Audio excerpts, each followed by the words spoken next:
Some advice I would have given my younger self would be to trust your gut instincts. There have been times in my career path when I have waffled over decisions and have been hesitant to trust my initial gut decision, which in the end is usually the best path.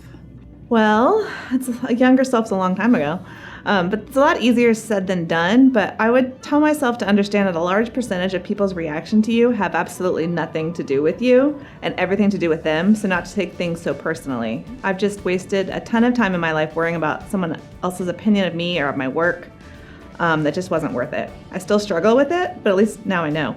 I think one of the hardest transitions for me was going from being a doer to being a manager. And so I think I would also look back and say, hey, I don't have to be involved in everything and I can let go, and actually things generally turn out better than if I had been involved in every single detail. If I could go back in time and give my younger self some advice, it would be to set goals but stay flexible. Things change and you have to be able to change too. Often, those changes, even the ones that don't feel good, turn into new opportunities.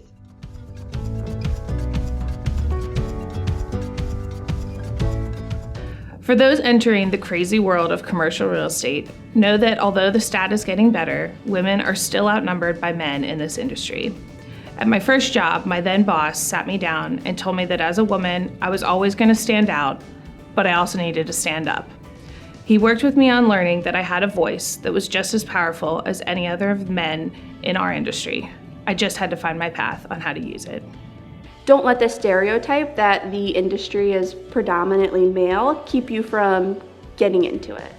When I got into leasing, it's even more predominantly male, and I was told time and time again that, it's harder for women, it's harder for working moms, and you get to decide your, avenue here, and just go for it, and you can do it.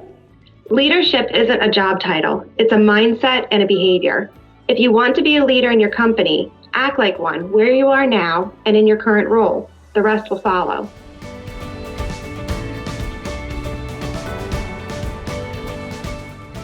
Some of the best advice I have received was to always ask a lot of questions and gain as much knowledge as you can. As you move through your career, you never know what skill or information you might need to use. Being willing to learn something that takes effort, but those efforts can pay off in spades later in your career, or might even open a door to something that you never knew you were passionate about. So I've received a lot of different advice, all good things. One of the things that comes to my mind the most, though, is to actually pay attention to details. So I remember someone telling me how to build credibility and trust, you really need to pay attention to some of the details.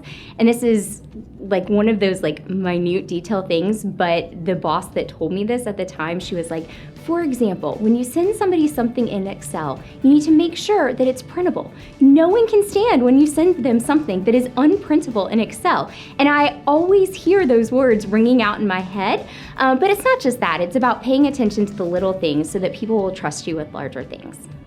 To me, it's about leading by example. Honesty, integrity, passion, and commitment. Constantly learning and helping others learn, and ultimately, always looking for ways to help the people around you be their best, accomplish their goals, and make a positive impact. So the best career advice I have ever received has to do with consistency. I started at Phillips Edison as a senior in college, and I immediately started asking myself, what's next? When can I get the next promotion? When can I move from being a leasing assistant to a junior leasing agent, even a senior leasing agent?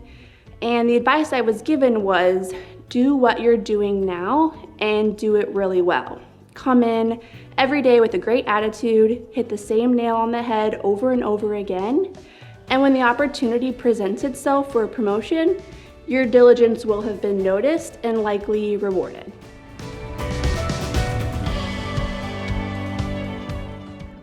I don't know that this is one single moment, but my proudest accomplishment is that 3 people that I've managed throughout my career in the past have gone on to run their function, whether it's compensation, benefits, or payroll.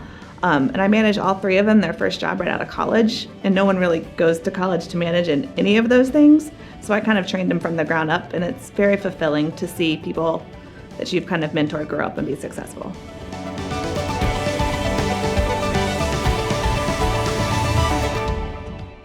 My biggest mistake was believing that the plan I set at age 21 for my career, and really my life, was set in stone. Things change, life happens. Being inflexible about your plans and your goals, it's setting the stage for frustration. I learned over time that being open to new possibilities, continuing to learn new things, and being willing to change are invaluable traits. That not only saves you from a lot of unnecessary stress, but often opens new doors to even better places than you ever imagined.